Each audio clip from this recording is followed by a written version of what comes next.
It was a splendid morning on the island of Sodor. James was feeling very pleased with himself. His red paint gleamed in the sunshine as he sped along the line. He reached the junction just as Percy puffed in with some trucks. James was surprised to see him. What are you doing here, Percy? You should be at the next station by now. You're late. I know, sighed Percy. These trucks have been troublesome all morning. That's no excuse, Percy, snorted James. Nothing should stop us. The Fat Controller relies on us to be on time. Now, if you'll excuse me, I'll be on my way. And James puffed importantly away. Bossy buffers, muttered Percy.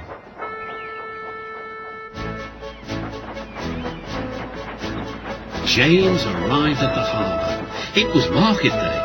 The harbour yard was filled with the sweet smell of fruit from faraway lands. The fruit was delivered in big ships.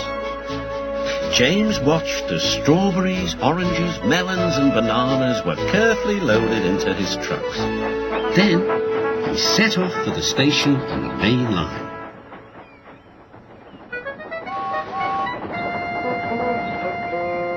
On the way, he met Thomas. Really reliable, that's me, panted James proudly. Pity the same can't be said for Percy. Peep, peep, goodbye. What was that about? Gasped Annie and Clarabel. That was trouble. Trouble for James, just wait and see. Percy was back in the yard and busy shunting. He had the trucks in good order and was making up for lost time. But the station master had bad news. What's happened? Asked Percy's driver. James's brakes have jammed. We need Percy's help right away. Percy quickly set off to the rescue. He found James stuck on the line and looking glum. Percy couldn't help laughing. Got yourself in a jam, eh, James? What you might call a sticky situation. Be quiet, said James. It's not funny having jam brakes. And not very reliable either, teased Percy. I am surprised you let it happen, James. Nothing should stop us engines. That's enough, Percy, said his driver. Can you push these trucks? Of course I can, whistled Percy. There's no time to lose. James has done too much of that already. James angrily hissed steam as Percy was coupled to the trucks. Off we go, said Percy. I'll have to go fast to get there in time. These big engines are so unreliable.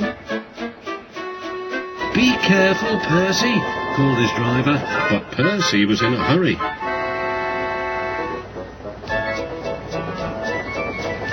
He didn't see that the points had failed and that he had been diverted into a siding. Look out, Percy, shouted his driver and applied the brakes. But it was too late. The driver and the fireman had jumped clear, but squashed fruit squirted all over Percy.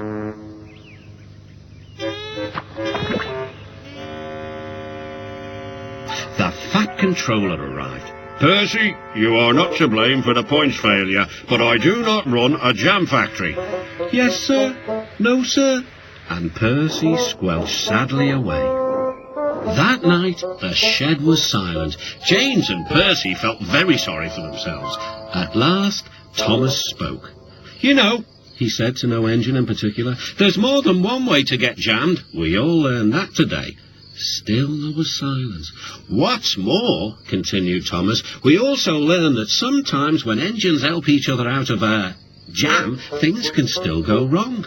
So, said a voice. So, finished Thomas, that means we learned a lot today, and therefore, then came a chorus. We're really useful engines after all.